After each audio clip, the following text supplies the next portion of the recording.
Whoa, that was Well, abrupt. okay, I guess we're going. What's up, everybody? Episode number 27 of the Motorsports Almanac here. Shane is here.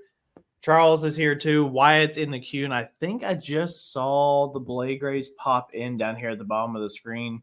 Charles, it's Pull Down USA week. Starts Yeah. Thursday night, man. I'm ready. Chasing the dreams, heading that direction this weekend, getting back in the seat finally. Super excited. I'm excited for you, man. I want you to go steal all their lunch money, turn them upside down, and shake it out. I hope so. It's going to take a little bit of luck, but we're going. Super Stock's going to be there too. It's going to be a fun time. Can't wait to see everybody. But man, I just don't know what else to say. I mean, the pulling has been absolutely off the wall crazy here lately. I mean, you had Hillsborough this past weekend. We did the little lead-in show into session 3 this weekend, and that was a lot of fun to do. But I watched all 3 sessions of it. Man, it was a fun time. Yep. I had more people ask me in the week prior, hey, can you come to Hillsborough? Are you going to be there? And it's a bucket list deal. I've never been to it, but couldn't do it this year. And actually, as things worked out, I wound up having last weekend basically off, which I was happy for the respite before the final push here through the stretch goes. So I will definitely take it. Yeah, it was a great show. If you guys didn't watch that this past weekend, go out of your way to watch it. I mean, the light pros, the limited pros, I mean, everybody put on a fantastic show, two-wheel drives, I mean, you name it. But we are now joined. Wyatt, you've made it in, buddy, as well as Mr. Steve Blagrave. How are you? I'm good. So you guys en route, whereabouts are you guys on the way to Bowling Green? We're not quite 100 miles from the house, so we're on the road here. Oh, so you guys just left out. You guys going to drive? Yeah. Going to stop off? Yeah, no, we'll drive straight through. Wow. So kind of talk to us, what's going on with you guys, man? I think you guys were in Chapel Hill for one night. You guys had a little bit of trouble. Now you guys are back ready to go for Bowling Green. Yeah, we Chapel Hill, we spun a rod bearing. Okay. You know, we made a good pass at Hutch, Minnesota, and then we went down to and made a couple of good passes there in White, Texas with Outlaws, and kind of thought we had the tractor lined out pretty well. And of course, you know, it may have had something to do with we had to make 2 passes. You know, we were first hooked Friday night, and kind of got off on the left-hand side of the track, and we turned the pull down and came back last, which we thought we had it cooled off good. Thought everything was good to go, but Shane, I know what it's like when you open that filter up and you see all that bearing material in there. Yeah. So that's what we had. So we just brought it home, took the crank out. You know, you've just got to clean those things up good when something like that happens. And so took the crank out. Really didn't have time to get that crank fixed, so we put another crank in it. Hopefully have it ready to go for Bowling Green. Yeah. So what's kind of run through your mind going into that? Because you're going the biggest pull of the year. You haven't really had time to test it. I mean, I'm sure you guys are busy with farming down there too. So, Right. I mean, kind of what you're thinking. Are you guys thinking about running being a little easier on it on Friday afternoon than going for it Saturday, or are you guys just going to go for it all the way? Well, you know, it is Bowling Green, but it'd be nice to stick around and make both nights, you know. Yeah. It seems like the last several years when we went to Chapel Hill, we end up going home on Saturday. Right. But, you know, we made some changes on the turbo setup this year, and hadn't really, you know, it was a really good track at White Rock. We kind of was pretty happy with what we saw there. Didn't really get a good run at Chapel Hill, so I think we'll probably be a little bit on the conservative side Friday night, just to kind of make sure we got it all back together good, everything looks good, and then go from there. Yeah, it's always fun to see you guys. You guys I stirred up the internet a little bit with the video that you guys put up before you guys went to Chapel Hill, and of course all of us media minds. That was awesome. I'm curious what went behind that. I mean, not necessarily who did it, but Yeah, my son Trevor and his wife Jordan, they're pretty tech savvy, social media savvy, which I'm not. So that would really be a question for him. He pulled up a lot of old videos, old Chapel Hill videos, and we've been going to Chapel Hill, I guess, since back in the early '90s, probably late '80s, early '90s, and then that right there, what you're seeing on the screen, that's a 1466 that Trevor and I refurbished when he was in high school. And then some of the old side shields there. Uh, I think that right there is from shots from Chapel Hill. Yeah. I love the old Red Horse side shields, but then you fast forward to now, and I mean, it's still just as good looking of a tractor. I have to ask because everybody knows that there used to be two tractors back in the day. Have you guys ever thought about bringing out a second one to kind of have a throwback sheet metal? No, back when we were running two, it was in the mid '90s, and we would always run two turbos on the one I was driving, and Stan was running the three turbo setup, what Hypermax called the left hand power, and so we eventually decided to put four turbos on the one I was driving, and it just got to be a lot of work, and we kind of felt like we were doing a bad job of running two. We thought we'd do a better job of running one. So we consolidated the two into one and went that route ever since. Yeah. So now are you guys bringing the two-wheeler to Bowling Green too? No, we after the 2018 year, we kind of slowed down a little bit. Wives were kind of tired of chasing us around all over the country, and then COVID hit right after that. So two-wheeler kind of got a little bit behind, and with the new tires that's come out and some horsepower changes, engine changes, we just need to try to get that thing caught back up. Okay. Now, we are trying to get that done. What's that? Has it ran since? Oh yeah. Actually, we had it in Bowling Green last year. Okay. Did pretty decent on, I guess, Thursday night, but like I say, it's getting a new update on some planetaries right now. I was gonna say it's ran this year, but not with you guys at the helm. Yeah, that's right. David Seifert took it and made a couple of runs with it. I think one at his local county fair and then one at Tiffin. And then he proceeded to tell me all the things that was wrong with it. And I said, well, that's why you got it up there, so we can fix that. What is he up to now? I know I heard a rumor at one point that he was coming back, but I mean, is he still actively involved with pulling to a degree? No, not really. I think his wife would love to get back into it, but he's just busy raising kids, and I think they're doing a lot of stock showing and farming. They're trying to get some stuff going. They're getting a little bigger with the farming operation, and I think he's just real busy at home. Yeah, I totally understand that. So what's the future plans after Bowling Green? You guys going to hang around, leave it somewhere close, and go to Sandwich or Wellington, wherever's next to the Supers? If everything's still together, I would love to go to Sandwich. I really enjoy that bowl. It's a really good fair. And, those guys have really got the track a lot better the last few years. And I would, if everything's together, I'd really like to make it to Sandwich. Just kind of see how it goes at Bowling Green. Yeah, absolutely. So I got to know, and I mean, I've been around you guys a long time, obviously. I've kind of grown up with you guys. Yeah.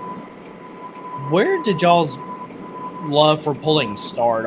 Because you're all the way down in Texas.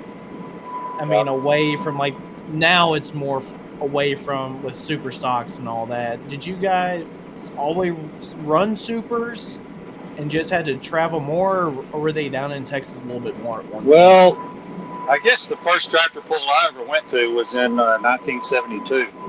And my dad had a tractor there. And there was a John Deere dealer about 25 miles north of us, and he had a mechanic that was from Iowa. And so, you know, they were really into tractor pulling, and then they kind of worked to get it started down here in Texas. And after about 2 or 3 years, they formed the Texas Tractor Pullers Association, TTPA. And then they started having more and more pulls in Texas. And the late 70s and early 80s, you know, like when I was in high school, it was really popular. We had about probably 12 or 15 pulls a year in Texas, and we was running the sled, and we at the time we had one, I guess you'd call it a pro.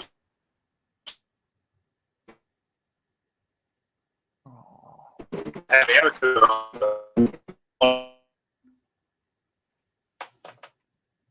Give it a second. Got to wait for cell signal to get to that part of the farm to market road. Yeah, I swear he's fixing to say pro stock. Hell, it was going so good there for a second. I know. We did have one time we had that was called pro stock here. Ooh. I'm gonna give it a second. Yeah. Yeah, let him jump to that next cell time.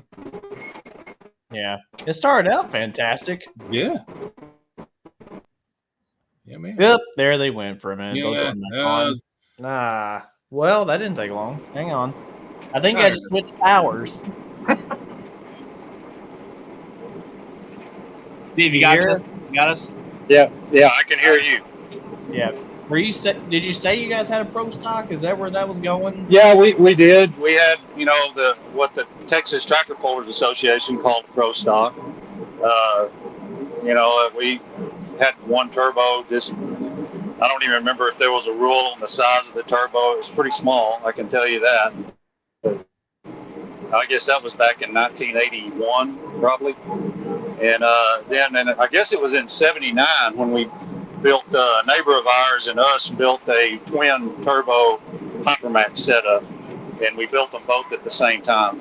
And that's where we really started with the 1066 Superstock.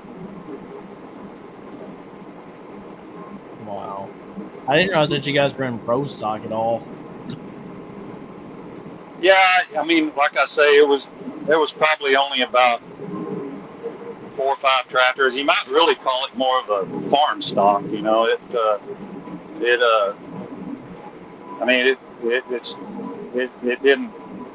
wasn't too big of a deal. We could bring it home, put it back in the field pretty easy if we wanted to. You know. Right.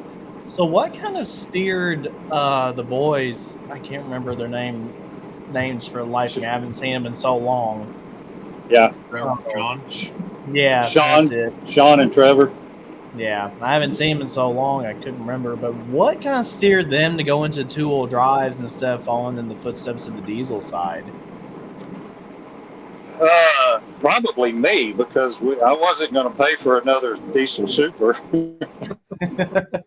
And you know, the diesel super deal's kind of always been mine and Stan's deal, and I don't know, it just, you know, we got to talking about it one night, and just it seemed like it would fit our operation pretty well, because it seemed like we were running the diesel super, we were running two-wheel drive, you know,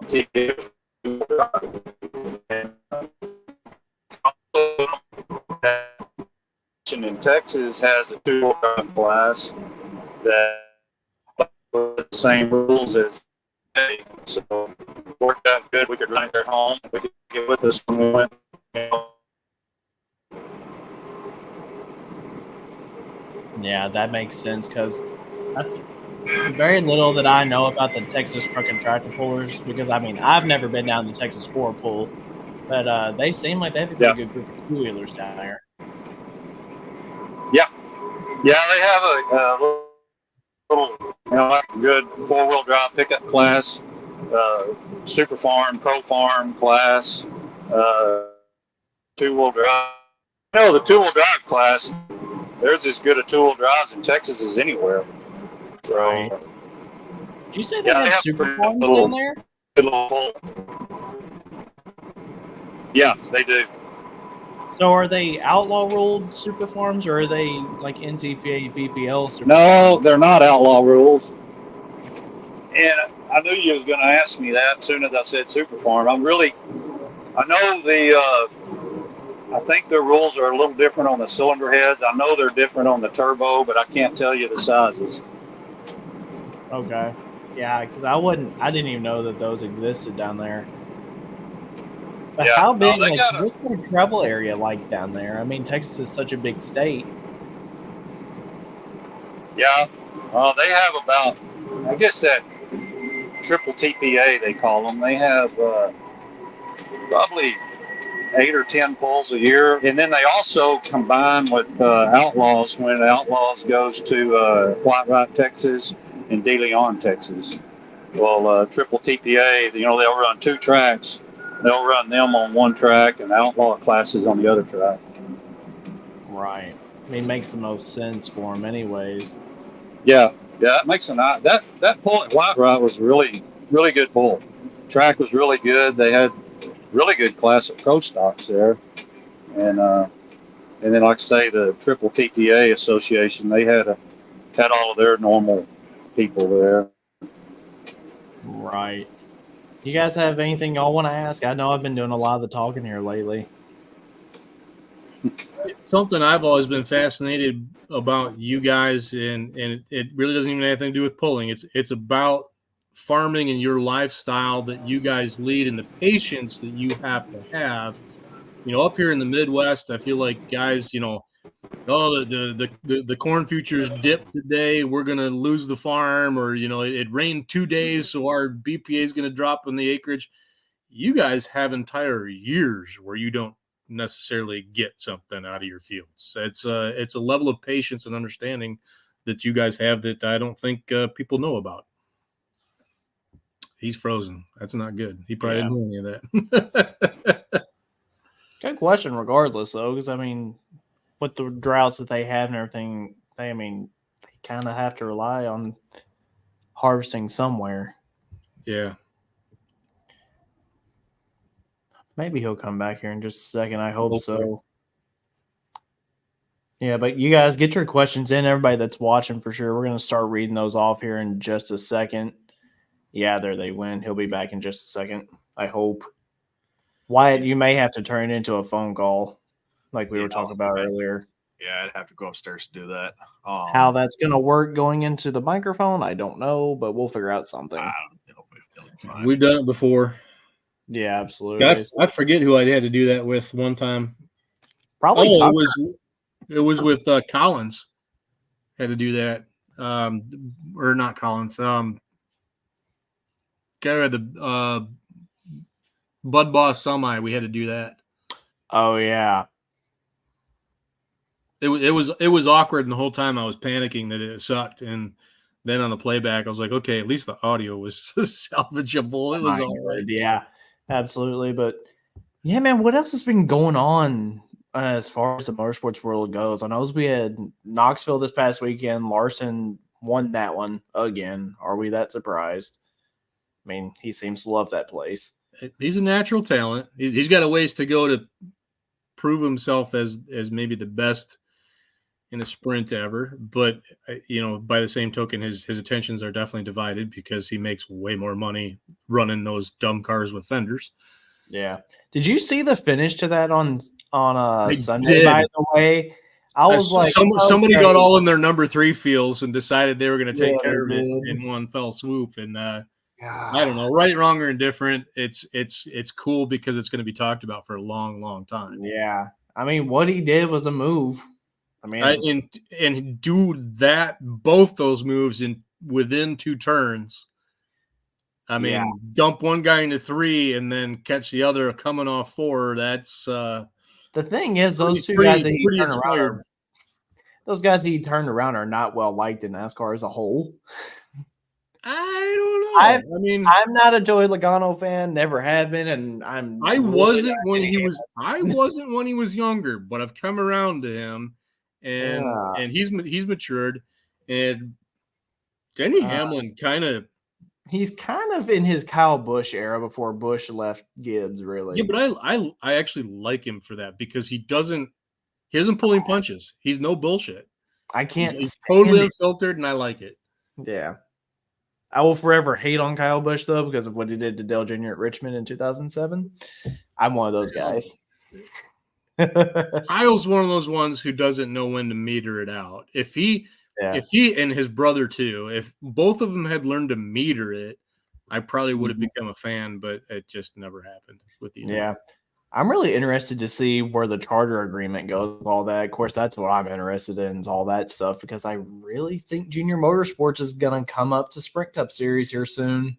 They don't seem to be. If they are, they're really disguising it. I don't know because you've got to think about all the charters that are available right now, though, too, especially with Stuart Haas giving up theirs. Yeah, but you're going to pay out the ad. So he actually, in a podcast that I want to say is a month ago, talked about that. And the idea that, charters even a couple of years ago were a couple $1 million and now they're 40 million. Yeah. It's like, where's the value for money? Why would I spend the money to do that? I don't need to. We're successful as a business. I don't need to do that. I'll tell you the thing that's intriguing me, though, is this Bristol race going to be his last race as a whole? I really hope Who's not. that? Dale Jr. I really hope it's not his last race at Bristol this year. Well, I guess I don't know what he's doing. I'm unfamiliar with that. Ever since he's retired from Sprint Cup, he's always ran at least one Xfinity Series race every year. Yeah. Nationwide, Nextel, or not Nextel, Busch Series, whatever. Yeah, it's always been a sub level, never Cup. Yeah. So, I mean, it's always been at the smaller tracks, which you don't have to get into such as fantastic shape and have to worry about the beating and banging you do with super speedways. Well, with his history of head injuries, concussions, he's cognizant that he can't go to a big track and run. It's just not an option because the risk is too high. Yeah. And I mean, something I really have to give him credit for, though, is that he has been really good with his nationwide team at developing younger drivers. Sure. And them advancing to the Cup level. I think he signed, I can't remember the name of it. I think it was Carson Zolich, maybe. Something like that. I don't know how to say the name, but I saw that was a new high. He signed him full time for next year, and I think he's going to be having either the 8 or the 88. Which he brought in a road course ringer. He's going to have Max Pappas sit in for one. Yeah, that doesn't hurt my feelings though. But the Shane Van Gisbergen guy, I wonder where he's going to go next year. I don't know if he's going to go to Cup or not. I got to admit, I still cannot find it within myself to reconnect with Cup racing like I did in the 80s, 90s, and early 2000s. I just can't get there. For me, it's not the racing part. It's like all of the silly season stuff, as they call it. Are they back? We can't hear you. I was muted so I can get the phone call. Yes, sir.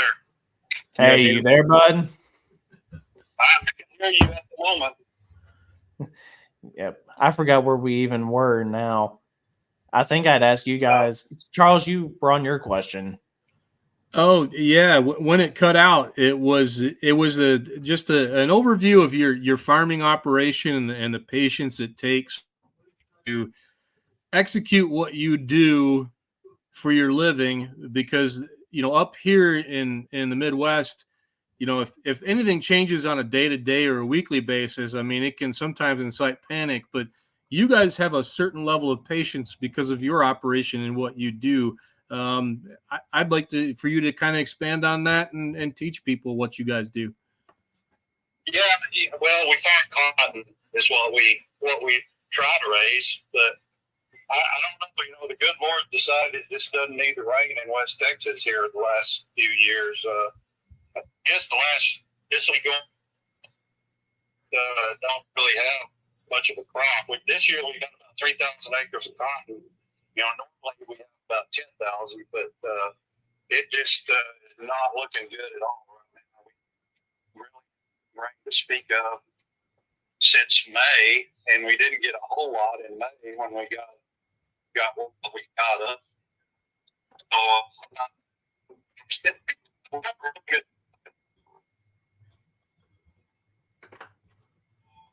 the farming end of it.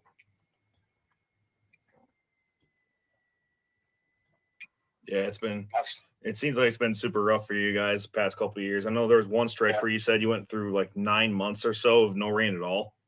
Yeah, it's been, and I can say I don't know what it is as to why it's been raining more this year in Texas, like north of us and east of us. But as far as right where we're at, we seem to keep missing them. But we're not sitting around.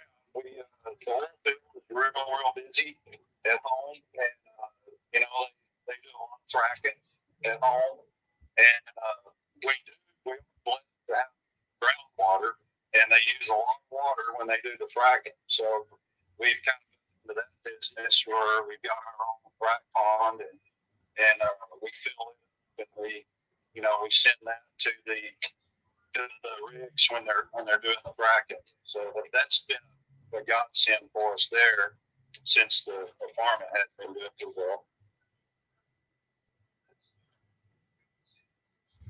You're still there? Yeah, can you hear me? Yeah, we're here.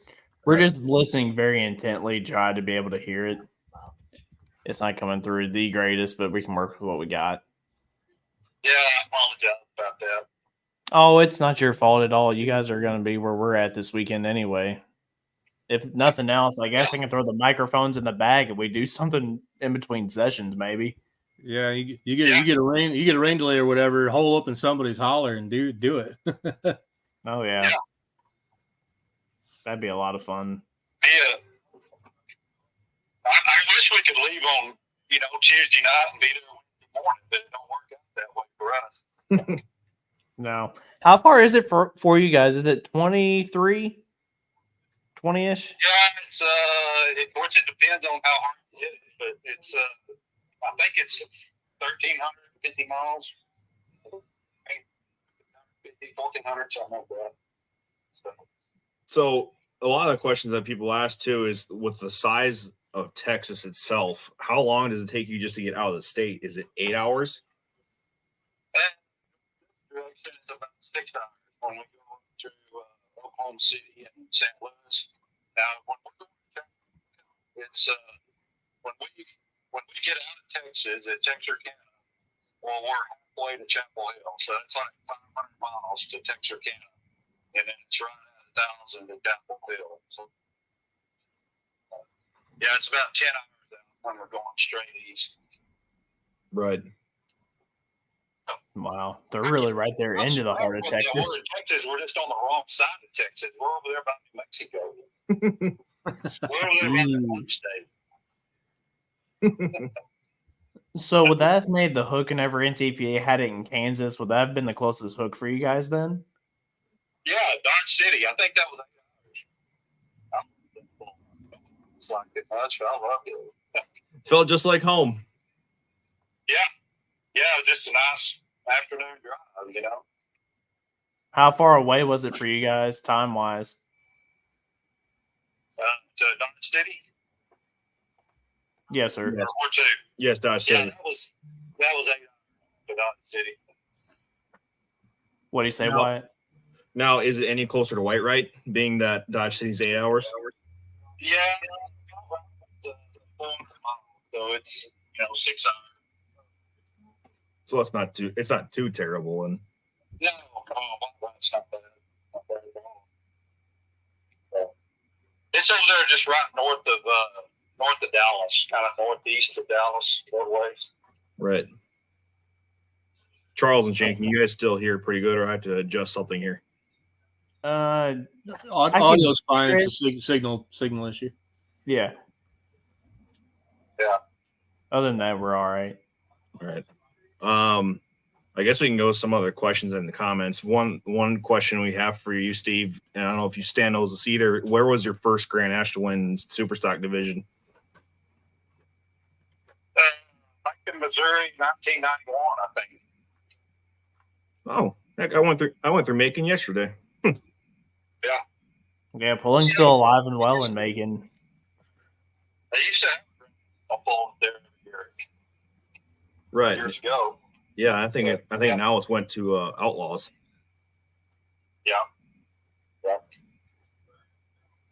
So, being that it's Bowling Green week, what does the travel and going to Bowling Green, what's it like for you guys? Like, is there a certain excitement that you get every year? Is it just the people, the fans? What is it that gives you your drive to come back every year?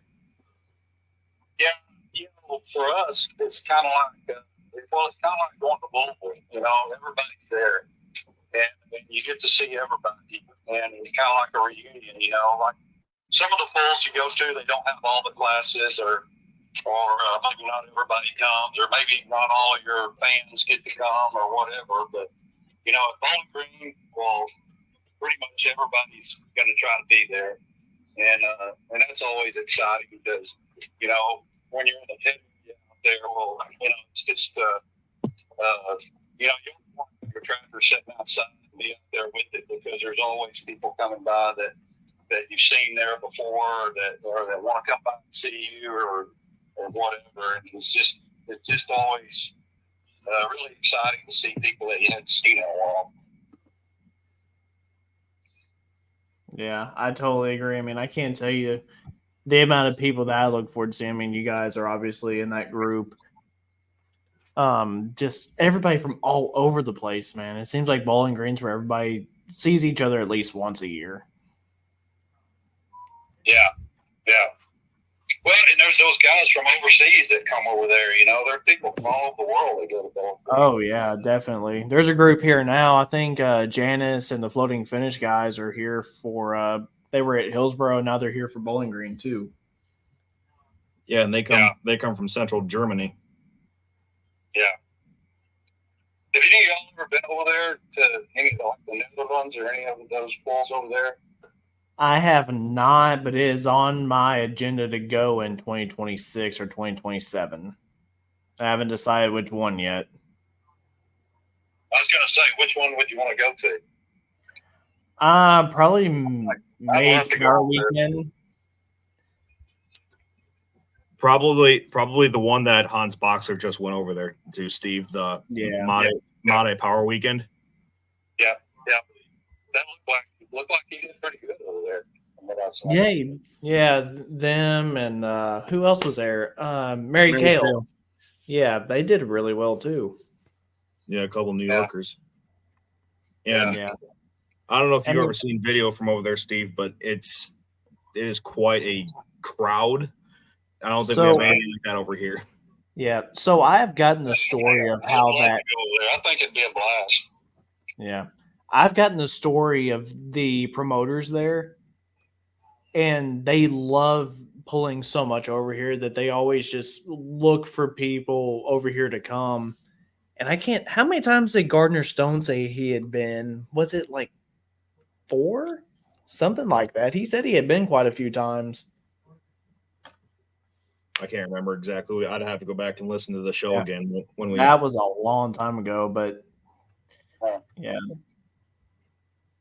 Well, and I think as in Lane down there, but they don't really run a true diesel super class over there, do they? No. They really don't have many diesel supers to begin with. I know there's one being built. Yes, there's one being built currently. It's not done yet, but it's in the midst of being built. But yeah. Like, I don't think I could even take mine over there and run anything. I think I'd be in their super sport at best. You'd probably be over cubic inch. Probably. Yeah, they got some different rules over there. But their modifieds and everything are so much fun to watch. Yeah, I was going to say they have some really unique setups in their mod class. Yeah. I've been told that the specific draw over there is the modifieds because of all the different engine combinations that they have. I've been told straight up that's what draws people to the polls. Right. 2.5 ton mods are worth the price of admission. They are. I did see that Top Gun got down the track last night, went 310 feet with ITPA in their modified class last night, actually. So So I was glad to see that one get a pass underneath their belt. Hopefully I good guess things they'll for be Molly Green, probably. I'd imagine. I hope so. If they didn't break anything last night, I haven't seen the run yet, but I hope they come. Yeah, Steve, there's based upon the line I saw today, there's a very good Diesel Super lineup this year. Did you? Yep. Okay. I looked but I didn't see it live yet. Yeah, you have to go on full polls, I think, but Okay. I'm not quite sure. Okay. Seen the last time I was told numbers, it was upwards of 20 Diesel Supers. Oh, cool. So That's good. That is good. That's really good. Yeah. I remember the days at Chapel Hill where we would get 16 or 18 of them easily. Yeah. Yeah. Well, you watch old videos from Toma, and there'd be like 30 of them in there, you know? And, yeah, those were the days. Yeah, they were. there's a question on here as well. It's from Justin LaFolle. It says, I always heard a story, and Steve, you know this. I always heard a story of your dad turning a truck over on the way to a pole. Is this a true story? Yes. Well, he didn't turn the truck over. It was coming up over a hill. And, of course, you know, back then you didn't have low boys. You had floats, you know, like the 4-foot tall trailers. Mm-hmm. And we were hauling 1206, and then we were hauling a 1466. And back then we ran like 12, 15, 18,000 pounds. Well, that 1466 had a whole rack of wheel weights on it, plus the rack of weights behind the seat up pretty high. And he was coming up over a hill, and they were working on a bridge down in the bottom of a ravine down there. And the guy, the supervisor of the bridge, he was right in the lane, in the right-hand lane. It was a 2-lane highway. And so my dad came down off that hill, and that supervisor had slowed down right there when he got right over the bridge. And my dad didn't realize he was going as well. He almost stopped in the middle of the road there. And so anyway, he left. And then I think there was some oncoming traffic because, you know, I was like 10 years old, so I actually remember it, but not well. But he swerved to the left and swerved back to the right. And when he swerved to the right, well, it broke the chains and boomers off of that 1466, and it just launched it off of the trailer over into the ravine.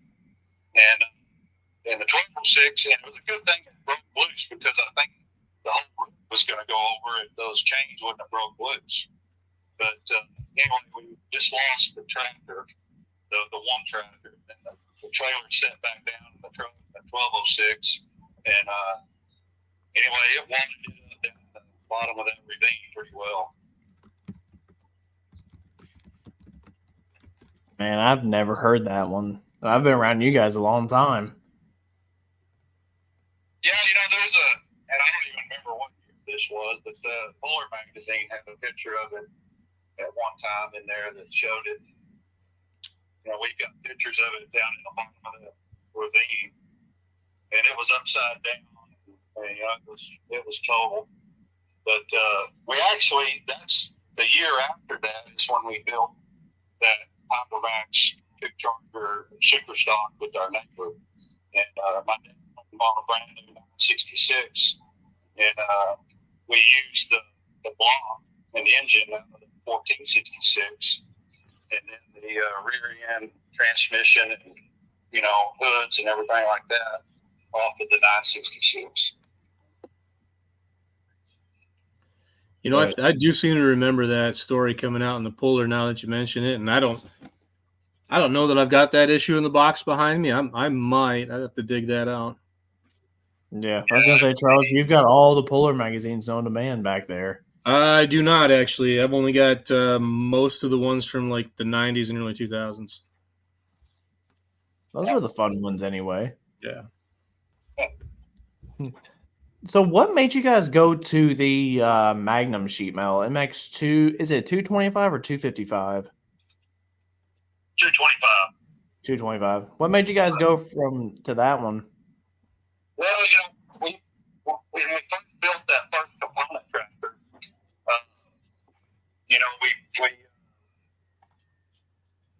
we built that. I guess we were the first component tractor in the diesel super class, basically, with the Engler chassis in 2002. We actually brought it out in 2001, and then we won the Grand National in 2002 with it. But when we first built that one, that was, I don't know, really nobody, I think Eston had the new, Magnum sheet metal on the MX. Most everybody had 1066 sheet metal back in the early 2000s or late 90s. And we just wanted something a little different. And so that was what we went with. And we built that one. And then the sheet metal that we have now, we built that in 2012. And that's whenever we, got a new Engler chassis and with the magnesium plant, we needed more weight figured out. But originally on that first component tractor, we just kind of wanted to do something different at that point. And then it's kind of cool to go back to the older sheet metal. Right. So is it still a stock Magnum hood then? On the tractor now, 25. Yes. The one that's on now. It's it's a binder light hood, you mean? Yeah, it's all aluminum. Okay. So before he passed, he would have done what, the hood, the fenders, and then the side skirting as well, or just the hood and the fenders? Yeah. No, he did the side shields. Okay. Yeah. I was going to say my 305 is still a stock Magnum hood. Trust me. It's been modified a little bit, but it's still stock. Yeah. So we wanted to lose a little weight in that area. So, and then make it easier to get off and on too. Mm-hmm. Absolutely. Yeah. That's the one thing that I would love to change about mine is how the ease of taking the motor out is. It's just hard with the hood being the way that it is. Right. Yeah. We can have the hoods off in about 5 minutes. So yours just comes off in pieces then. Or is it all one big piece? And then the hood comes off in one piece at the top. Okay. Hood and the grill, front grill. Awesome. Well, do you guys have anything else to add to it? I know that they're on the road and they're going to be driving for a while. Don't want to take up too much of their time. We are going to get to see them this weekend.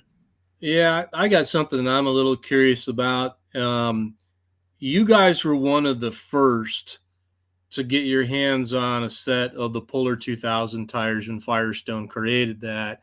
And now through to today with the Mitas, what has been your experience and the changes you've had to make to accommodate how much they can actually grab the track? Well, in 2001, when we first had that new component tractor, you remember the Lock and Load guys were the first ones to put the Puller 2000s on in the diesel super class. And we had noticed how, they just didn't have enough front end weight because it was still a chassis. And I remember exactly when we made the decision to get a set of Puller 2000s. We were at Chapel Hill. We made the pull off, and we just, we just didn't do any good at all in the pull off. And you could just tell we just couldn't. It was tires. There was a problem with the tires. And so we called Bob Marks, and he was still ready for Bowling Green. And that was in 2001, and that was the first ring that we won at Bowling Green. Was we went out there and won both classes. Just kind of surprised us and everybody else. But the main thing that we knew we had was front end weight, and with the component chassis that we had, we had that. So that's why we were able to make it work there early on. holds true today. I mean, there's, we got the pro pullers and the VTOS and still some of the old 10 fly 2000s. And, I know we've got pro pullers on now, and the tires seem to get heavier and heavier, and then, they find better. So you just got to have a lot of movable weight to make it work. Yeah. I know that the Mitas tires had really kind of taken hold, and now I don't know of anybody that's running Mitas in the diesel super class anymore. The only one would probably be Colin, and I don't know if Hans had him on over the Netherlands. I know he had him on at one point. Let's have the pro pullers on in the Netherlands. Okay. Pro pullers over there. Okay. Now does Kent Payne have pro pullers as well? I seen he went from Firestones at one point, and I thought he switched over. Yeah, he's ran the pro pullers for. I think he's going on his third year now, I believe. Okay. Awesome. Well, Wyatt, you got anything you want to add in? 14 fly, the 14 fly hole shot is what we've got on right now. Yeah. Are they working pretty good for you guys then? Well, we was really happy with them at one run. We did have real good runs at Chapel Hill. But, I don't know if it was a good test on them out there, but yeah, we've been happy with them so far. Okay. Well, Awesome. is that all you Well, got, guys? Yeah. If we really appreciate you guys coming on. Really wish the signal would have worked out better. But if we get a rain out session, we'll definitely come over to the trailer, and who knows what we'll cook up our sleeves during then. Yeah, we can probably get something better than with having everybody in the same place at one time. Who knows? Maybe we can get a whole panel together. I mean, we have like 20 different drivers to choose from that weekend. Right. We got a lot of room in the trailer if you want to set something up over here. So Well, when we get there. We can probably take you up on that there, Steve. Definitely. We appreciate it very much. Thank you, guys. Yeah, thanks for the effort. I know you guys are battling service, but thank you much for trying this. Yeah. Enjoy visiting with you. Yep. Well, we'll see you in Bowling Green whenever you guys get there. Sounds good. Hopefully we get there tomorrow sometime. So Well, we'll see you then. All right. thank you. See you, Steve. See you guys. I have an idea for if it rains out already. And Charles, you probably already know what I'm thinking. Yeah, and it's actually enticing me to come down in spite of the rain to make it happen. Because if it rains, oh boy, we could get some minds together in a hurry, and that could be a lot of fun for everybody. Yeah, we'll have to figure out. I wasn't gonna take my camera. Might just have to keep it low tech because realistically, like it could get out of control really fast. But it's just about capturing the stories and the content, really more so than the production. I guess at that point, it's all impromptu. Well, here's what I'm worried about. I've got those clip-on microphones. Oh yeah, I've got 2 of them. Two's great, but I mean, it could literally turn into a trailer full of people, and then you don't have enough to go around. So I mean, we'll figure it out. Whatever. Yeah. We'll have to think about that after the show is over. But yeah, that was a lot of fun.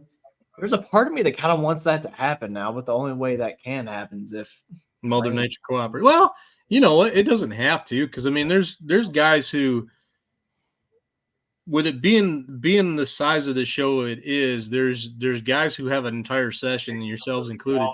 You're not doing anything anyway. You know, Friday night, you're right. Running. So yeah, we'll have to see what happens Friday night for sure. But yeah, man. So what's next for you? I know you got Shy next weekend.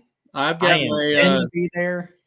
Yeah, I will be at Shy, but I got my hometown fair this weekend, Saturday and Sunday, and you know, our weather forecast doesn't look the greatest either. So whatever Bowling Green's going to confront, it's not going to be too much different up here. We're not that far apart where it's going to change things. But there's a reason to look forward to it and be hopeful. Sunday we are going to, my understanding is, see the return of a Michigan Superstock puller in a different class with a machine he bought. I don't know what he. I don't know what he bought. It's not me being cagey. I literally don't know what he's got. But Kenny Measle has a semi, and the coming out party is supposed to be Sunday. Well, that's big. I don't know what he bought. Please don't ask. I swear to God, I'm not trying to be cagey about it. I literally don't know what it is. So But I know he's got something. I wonder what class of a semi it would be, though. If it's Sounds like it's a single charger, it's a pro stock, but it also sounds like it's got all the legal, like it's got everything on it to be legal. So it's okay. It's a caliber truck, whatever he's picked up. Well, dang, why isn't he coming to Bowling Green? I don't blame him. I think it makes sense that he's not, because it is the hometown fair, and there's he could choose between this and Eastern Michigan Fair at Emily City, which he wants to call his hometown fair, but I think he thinks of this as his hometown fair, and it's it was always important to them back in the Mining for Dollars days to get out of Bowling Green and be up here to run in front of the home crowd. That was always a thing back then too. So we'll see. During the show, they've already announced it and teased it. The shock treatment, the Broughtons intend to be at Bowling Green with a brand new look on the truck. I loved the black scheme, but there's no denying there was some bad voodoo going on, because it was just breaking itself every damn time. And they decided to exercise the demons and go with something else. And during the course of the show, I have seen it. It's badass. You're going to love it. Can't wait for them to unveil that. They send it to you, or they reveal it on their Facebook? No. I got the insider sneak peek, but it involves period correct swept line factory colors, and it's badass. Ooh. See, now Miss Broughton told me at Chapel Hill that we're kind of going back to the older look of the shock treatment. The style's there. Just it's a different look, and it pops. It's pretty sweet. Did they keep all the media names on it that they had on it before? The intention is that they will. They just might not be on there in time for this weekend. It's boiled down to a timing thing. Yeah. They're up against it, trying to get the wraps done today. They're up against it, getting the motor put together. So yeah, man, I'm excited to see that though. Yeah. So that stuff will return. It just may not be there for this weekend. There's a pro stock that's going to reappear. Yeah, there is. Yes, it is. Yep. You will see it in I would call it 90% form before it goes in for surgery to update its heart, but at least it's going to run. So they haven't updated the heart to it yet. No, and it's going to, as I was told, it's going to run in 5.0 guys, just to give its new driver some seat time to get a feel for it, and then it's going to go to a shop to get the full tilt. Ooh. Which it makes sense. I really don't know if I've seen that tractor in person. I don't think I have. As much as I lived around it, I didn't see it that often. I mean, I maybe saw it run. No, I don't even know if I saw it 6 times. I think the last time I saw it was when the last time Roos saw it as well. Last time I saw it would have been Napoleon before COVID, I think. Last time I saw it was BG, the year my brother won the ring. Last time I saw it was Fall Nationals 2018, I believe. Yeah. Well, it's been apart for all of 4 years. Well, just kind of apart's not fair, but not in running condition, and a lot of reasons for that. But I did see it going in the trailer. I was sent a video of it going in the trailer under its own power this morning. So, man, there's so much exciting stuff going on at Bowling Green, man. It's gonna be a lot. And of fun. That's just some of the stuff we know about. I mean, I guarantee there's always that rabbit that comes out of the hat, and you're like, whoa, hello, hello, yeah. Wyatt, you've already been on pulling action, man. You were in Missouri last night. You had a bunch of 4-1 limited pros, my friend. I was dead after that show last night. I was at the Missouri State Fair last night. My brother and I helping Clint. And I'll tell you this, I was just completely burnt out. We had a delay after a 4-1 kind of knocked the sled up on the barrier wall and got it caught on an air tank. So we were delayed until a wrecker got there and pulled the sled off the wall. So that delayed it a bunch. Turnout was very good, crowd and polar wise. They had to deal with rain. I'm going to say it again, and I've said it many times. I know Jason Wayman won that 3-0 class. Adam Kincaid's still a bad man, and he's not even driving his truck anymore. Well, it was never his truck. Well, might as well have been as much as he drove it. Right. But yeah, it was a great turnout. I mean, 24 ones. Did they cash down on the hood on this one? No. I don't know. No. I might have to instigate some shit for SDX. No, they didn't. But you could definitely tell the not segregation, but the difference in parking of who parked where. Oh, really? Huh. It was a good time. They put on a really good show. Actually, Kincaid was the first one after the big delay that they had. So track did change just a little bit. He's told me what supposedly the next project is for him, and if that happens, I'm really looking forward to that. And it's going to be something. It's going to come out of left field. I mean, if you think of Adam as being a diesel truck guy, get ready. Get ready. No, don't be ready because you're not going to be ready. Yeah, no, you're not. No, I can't. Charles, you know what? He'll approach you with the same vigor he's got for everything he does, and he'll be badass at it. Yeah, he will. Yeah, he will. But man, you had a bunch of them in all the classes. I mean, 20. I think I saw you had like 18 Pro Farms, 16 85s. I think the smallest class you had was like 8, and that was like light limiteds. There were 6 two-wheel drives, and not all of them were two-wheel drives, but it was a good show overall. Light Pro stocks were short because breakage in Hillsboro. Yeah. That was the only reason they were short there. Yeah. Other than that, 24 ones, 18 the Pro Farm, 16 85s, 8 light limiteds, 6 two-wheel drives, and then from there the 3.0s and 2.6s were still pretty good. I have no idea how many there were in each class, but there was 18 2.6s. Yeah.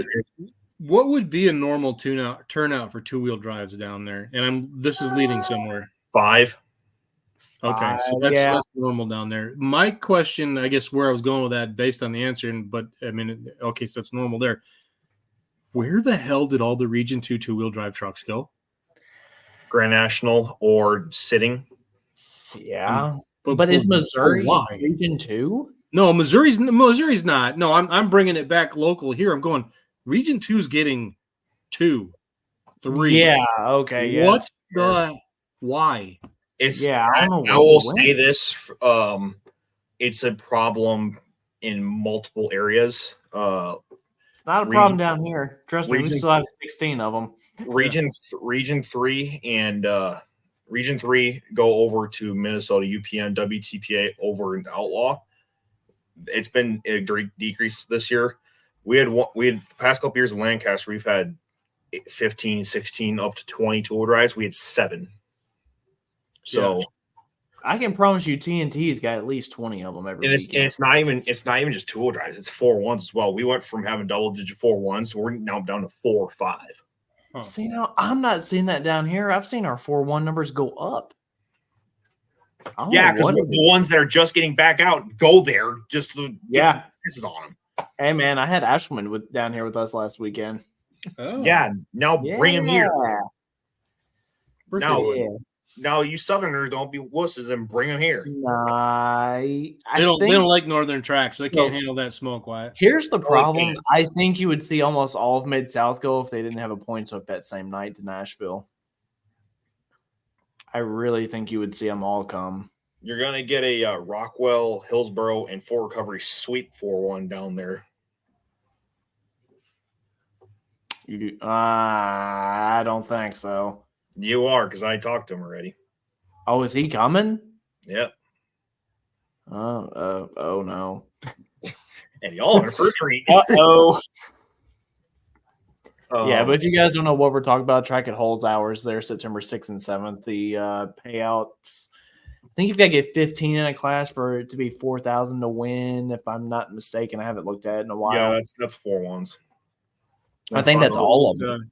Is it dry yet? Did they pump all the water out finally? So I talked to him the other day about that. Actually, he said it's not nearly as bad as the news made it look. Good. He said that he had like maybe a couple of them get damaged.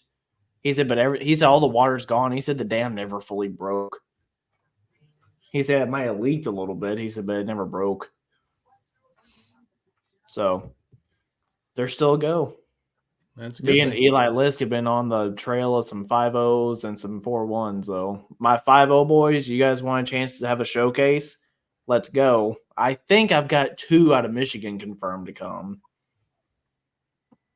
Smith bringing 2? I think so. Cool. Yeah, but I've got to find more. I want to get at least 15 there. I know it's asking a lot that time of year, though. Yeah, it is. Yeah. By the way, I meant to ask you, what was up with Maston taking the cooler off last night? Did he register for Bowling Green?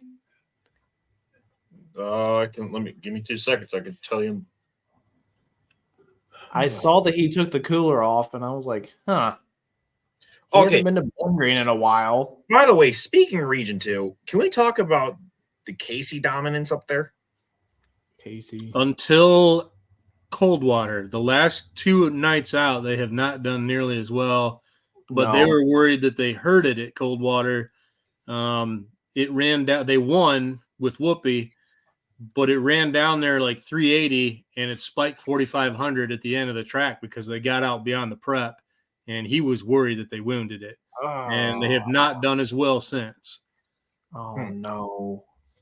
What has he done to the Oliver to make it do what it's doing, man, besides just I would pounding love to away? know as well.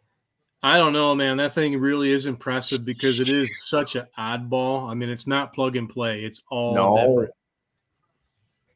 That thing All is different. making noise. I mean, it ran good at Bowling Green last year. I think it got in the top. Sure. I think it was top 12 last year. It's top 3 in the region points, if I'm not mistaken. It's won a couple times. You know, it's stout. It's stout. Nah, it's man. Cool. It's cool All them 'cause got to be behind me on Friday. it's cool because it's different. Oh, man. Hell, he's putting the hurt on some Grand National guys. Yeah, I know. Yeah. I'm curious now. I want to see it in person. I want to see it do its thing in person. And I'm going to get to Yeah, I Friday. don't. I don't. I want a better weekend than what we had. Yeah. Yeah. And I don't want to talk about it. You and Rockwell just aren't friends, my dude. I'm going to burn sage that place next year. I swear to God. Oh, man. That and also not hook at Osage the night before. That too. I mean, that would have saved your rear end, that one. I don't think it would have. It was Rockwell was still bit us in the ass.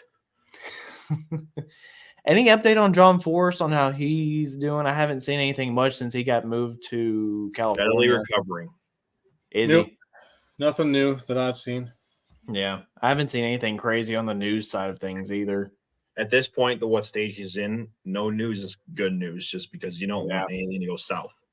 Yeah. PDRA is coming down to Bristol. Is that next weekend or is it the weekend after? I think it's next weekend. Yeah. I believe it's next week. PDRA in the Valley. They're supposed to be done before U.S. Nationals. There will be a milestone at Brainerd in Top Fuel. Doug Coletta will start race number 600. No Top Fuel driver has started 600 races.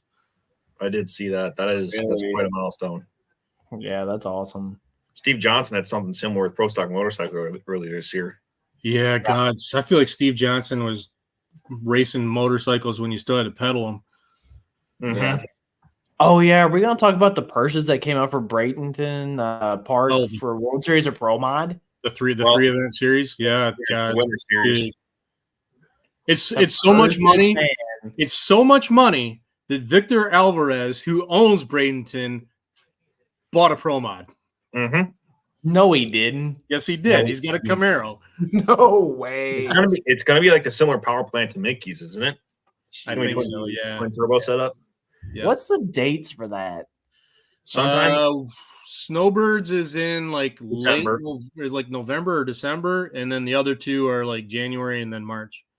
I believe they're back to back months, or like December, January. Then you have Superstar Shootout, then World Series. Yeah. Yeah, why we might have to get in touch with somebody to get Wes Buck on the show for that. I want might something. have a couple pro mod friends. I might actually go to one of those races. Ah. Oh wait, no. I'm sorry, it's your turn. You get to go to one. I've already done my one. I've been threatening for years. I've been threatening for years, and I did go to Door Slammer when they were doing that at Orlando, the Yeah. 1 year. But yeah, I'm due to go back to Florida for some fast cars. Yeah. If I knew I could go, I would, but that time of the year, I bet you I'm not going to be able to get off. You know what? I didn't. You know what? When I did it for Door Slammer, I didn't take any time off. I lit out of here as soon as I could Friday afternoon after work, and I red-eyed it back Monday morning. I mean, I didn't even come back Sunday. I came back Monday morning. So Were you on time? I was like 40 minutes late, but Not bad. I was there. Yeah. We got PRI show coming up. Was it the second weekend in December too? Yeah, something like that. I'm already getting crazy excited for that. I haven't looked that far ahead, but that's always a great weekend. Yeah, I'm just thinking of all the events that we've got coming up. Because here's the thing: I know pulling season's kind of winding down. Now we're fixing to get into the fun stuff of all the shows and all that stuff. I mean, we've got one that's this fall that I want to go to, and I realistically probably can't. Is World Cup final at That is the most insane race in the world. I so badly want to go to that. It's not even so much a drag race. It's a home run derby. Yeah. I want to go to Gateway Dirt Nationals this year. I'll take the import versus domestic. I want to see all the world records. That's in Maryland, right? Yep. Yeah, Maryland International. I think my brother said he was going to that this year, maybe. Yeah, probably. I mean, Apex has a giant presence in that world, so I would expect that he would. Yeah. I just want to see all the flames that 2JZ motors want to spit out. Yeah. I'm still debating on going. Oh, you guys, that's not even 2 JZs. It's a Tres Cuatros, the Dorito burner.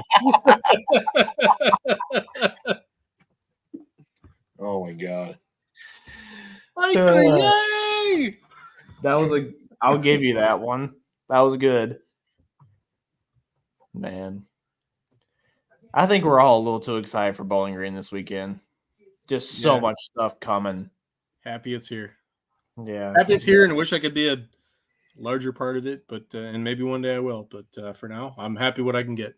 I'll say, Charles, if it rains, we could have some fun. We could. I'll probably still come down Friday anyway, even if it does rain. Yeah.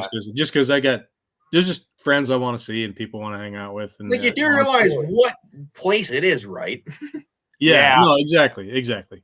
I know a couple of Spencer's. I own umbrellas. I own boots. Like, it's good. We'll just figure it out. Why? I know a couple of Toma is Bowling Green. Yeah. Oh man, y'all can see where we are. We're all of the energies here for this weekend. We're ready to go. I need to sleep first because I got way too much of a drive tomorrow. Yeah, I feel that, but I'll be there. I should be there in time for the session on Thursday night. I should be. I will be there tomorrow, sometime mid-afternoon. Then Charles, you said you're coming on Friday. Friday evening is the only chance I get. I gotta work the rest of the week, and then, like I said, I gotta be back here Saturday morning for 2 days of pulling at the hometown fair. It's we're a brush pull. We did not bring back NTPA this year. I know brush pull tends to bring with it a lot of connotations, but we've always had good insurance, better payback than state level for what we're offering, and good sleds, and we do a good job. And